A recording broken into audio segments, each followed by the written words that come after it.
One of the things that we want to do and that we've been asked to do is to run a class on bringing consciousness to business. And this is exactly what we'll be talking about, is in terms of how do we use the access tools. And the only people that we're asking to come to that really in the first instance are going to be facilitators.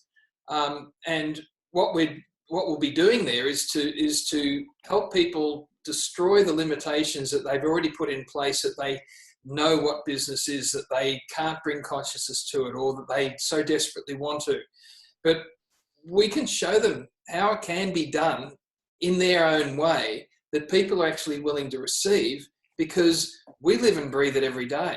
We use the same way of being and the same question with our very mainstream job, like strategic planning process. How much more mainstream is strategic planning? Oh, risk management. And risk management. But what we do is we destroy and uncreate the traditional, conventional way of doing strategic planning.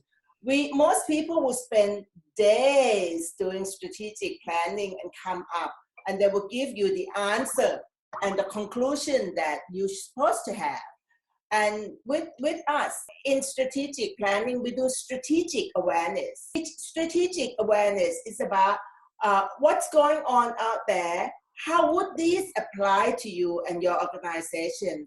And what can you do about it? Any good leader or any good organization need to be aware of what's going on out there in the world. If you're not aware of what's going on out there in the world, how are you going to create and have a conversation with the future? Right? One of the things that we want to explore with that is, so what do we mean by these sorts of conversations?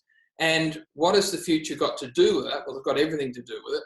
But in particular, it's about getting ourselves out of the here and the now and this reality and starting to create a new reality that actually works for us. I think that is actually an amazing perspective based on the conversation with future we talked about before, because most people are doing strategic planning from trying to control the future, because strategic planning is about control, like creating a future, but they're really trying to control the future, whereas doing strategic planning from being in the question and asking question is actually inviting a conversation with the future. Yeah, absolutely, because when we conduct strategic planning, we invite the people in the group to have a conversation with the future. It's more about having that conversation about, so what else is possible here? So if I was to create this, what would my future be like in 2 years, in 5 years, in 10 years?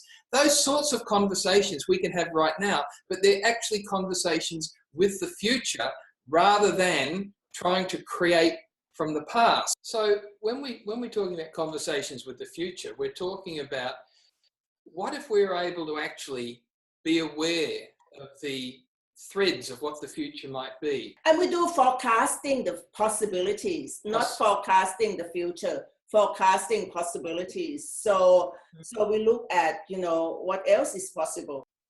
In this room, they call it scenario planning. We actually make it so that it's possibility casting and enable people to have conversations with the future and trick them into thinking that it's something that they've always done.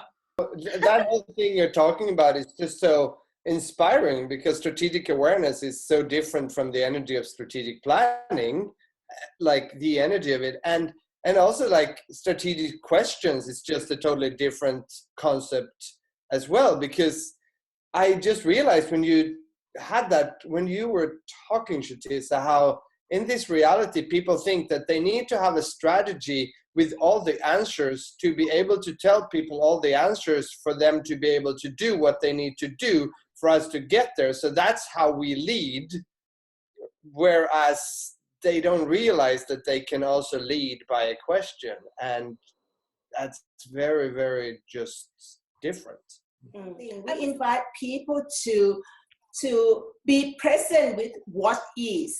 To me, a conscious leader is someone who are totally present with what is and be aware of what can and can't be. So the awareness of what can and can't be in the future, you have to have a conversation with the future to have that awareness.